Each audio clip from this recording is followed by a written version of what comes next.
The following program is produced by Project Bait and does not reflect the views of this station.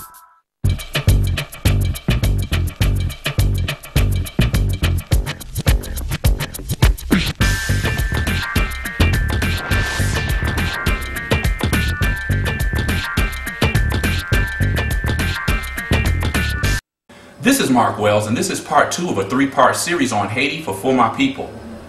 In part 1 of this special series on Haiti, my report focused on the colonial period on the western portion of the island of Hispaniola that would later become Haiti, up to the U.S. Marine 15-year occupation that lasted until 1934 and the U.S. control of Haitian finances until 1947. In 1957, with the backing of the United States, Francois Papa-Doc Duvalier was installed as Haiti's president for life.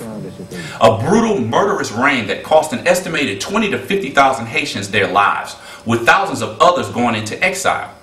To safeguard his rule in Haiti, Papa-Doc formed his own unit of secret police known as the Tonton Macoutes, which meant boogeymen in the Haitian Creole language.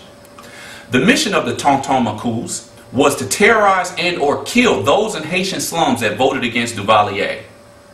Although the U.S. had helped to bring Papa-Doc to power because of his opposition to communism and generally ignored the regime's brutality, the Kennedy administration had actually decided that Papa-Doc was more trouble than he was worth and made moves to overthrow him.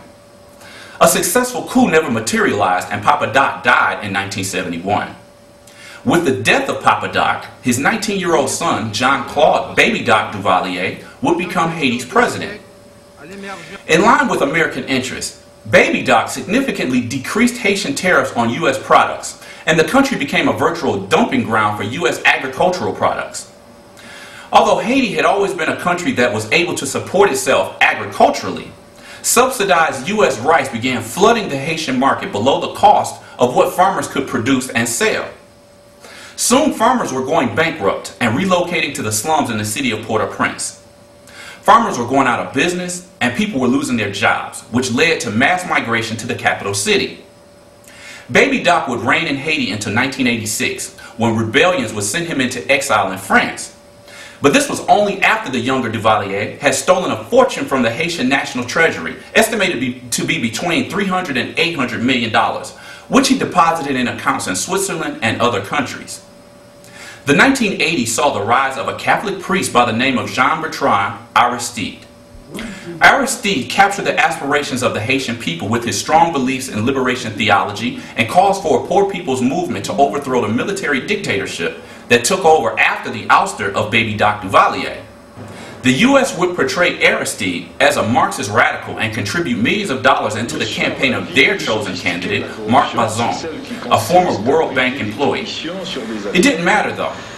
Aristide was clearly the choice of the Haitian people, winning 67% of the vote, while Bazon won only 14%. Aristide's victory caused concern in the U.S. as well as amongst Haitian elites.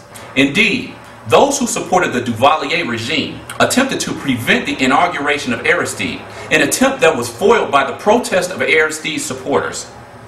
Thus, with a leader that promised to implement policies to benefit the masses of poor Haitians, there was already talk of a coup d'etat brewing. And in 1991, after only 8 months in office, Aristide was overthrown by a George Bush Sr. CIA-supported coup that sent Aristide into exile for 3 years. During the years of Aristide's exile, Haitians experienced yet another reign of terror as death squads were unleashed on the population to terrorize supporters of Aristide.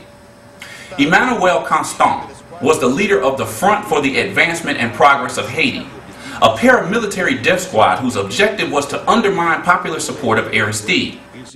In 1994, Constant fled to the United States and later divulged in an interview that he had been a paid CIA informant before organizing paramilitary troops. Constant was later allowed to stay in the U.S., which infuriated many Haitians who believed he was allowed to remain in exile in exchange for keeping a tight lip about his connection to the U.S. government. Keep in mind that this was during the 1990s that Haitian refugees trying to flee a reign of terror in Haiti were forcibly returned to Haiti or imprisoned in Guantanamo Bay. Although the Clinton administration is credited with eventually returning Aristide to power after 3 years in exile, Clinton had actually tried to install anti-Aristide conservatives to lead Haiti because Aristide was far too leftist for those in Washington. The Clinton administration only agreed to reinstate Haiti if he didn't claim the years of his presidency lost in exile and after he accepted neoliberal economic policies that would further enslave Haiti to foreign interests. In the year 2000, Aristide was once again elected president of Haiti, capturing 90% of the vote. But over the course of his dealings with the U.S., Aristide's objective to improve the plight of his people had been caught between the aspirations of millions of poverty-stricken Haitians and the demands of business elites in the United States, who were outraged when he raised the minimum wage to $2 a day. Because of strong-arm political tactics, Haiti is a nation where corporations like Disney and Walmart can pay workers 28 cents an hour to labor in garment factories. One report followed a Haitian worker in an 8-hour day where she handled almost 400 Pocahontas t-shirts. At the end of the week, the worker earned a U.S. equivalent of $10.77 to make a shirt that would sell in Walmart for $10.97. In other words, after working for 40 hours, the average Haitian worker doesn't earn enough money to buy the product that they helped create. This fact alone should answer the obvious question of why are these people so poor? This concludes part 2 of a 3-part series on Haiti for My People. I'm Geraldine Watkins, the director of the Considine Little Rock Family Life Center, located at 8904 Woodward Avenue at the corner of Holbrook in Detroit. We offer swimming, basketball, as well as a full fitness center.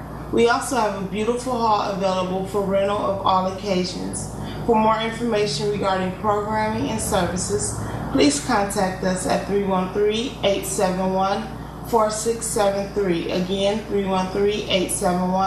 313-871-4673. If you are in business, you should promote your business in the Metro Business Information Guide. For more information, contact Chris Woodard at 645-2282. That's 313-645-2282.